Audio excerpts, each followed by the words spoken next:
Here in the heart of London's East End, George Loof, or the Great Pismo, as he was later to become, was born in a small room above an ironmonger's. Pismo, alas, has gone, but the colourful little Cockney shop remains.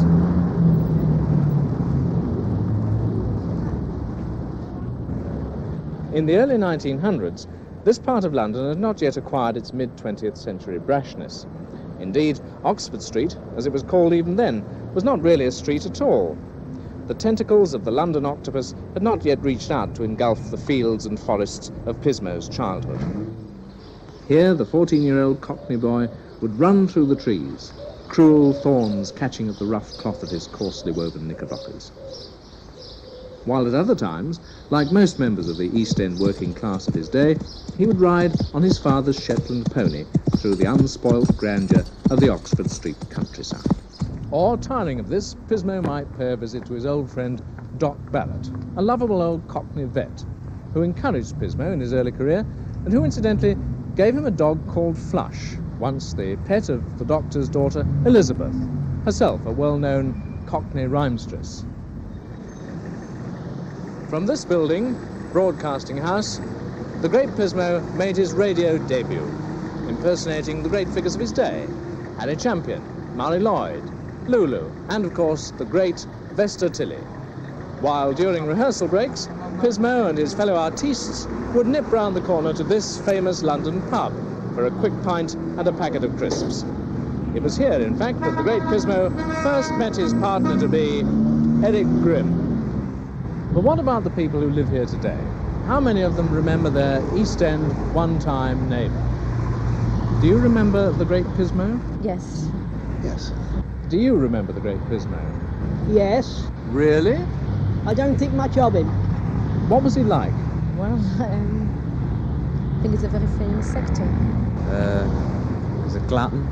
I remember him when he went with Fred Carnos and the Jailbirds and the Mammingbirds. Very stupid. Do you remember seeing the Great Pismo and his partner Eric Grimm together? Yes. Oh, certainly. The silent films and the talkies. Oh, yes. Now, there were 4 principal film directors who made the 2 reelers for the Great Pismo. Do you remember any of their names? Baloo, Mickey Mouse, There is Dumerga. Donald Duck, Goofy, Bagheera, René Coty, and then President de la République, Charles de Gaulle. Well, Pismo was obviously a much-loved figure when he lived here. How would you describe his personality? I would describe him as a man trying to do his best the way he thinks it should be done, but making a mess of it generally. Well, I couldn't tell you about your personality, but I know he made everybody laugh, that's all. He was very popular at the time. Big man and honest man. Honest, very honest. Very silly. Oh, I think he's a wonderful personality. Nothing to compare. Nothing to compare with him, actually, that is. What do you remember about the Great Pismo? Nothing. Well, his films and all the things he started doing. When we used to go to the Tupney Rush to see him. In Copenhagen Street, we used to go to the films place down. He used to pay tuppence to go and see him. That shows I'm old, doesn't it? Was he good? Yeah, very good. Very good. Pismo, then, is far from being the forgotten man of mystery as was at first supposed.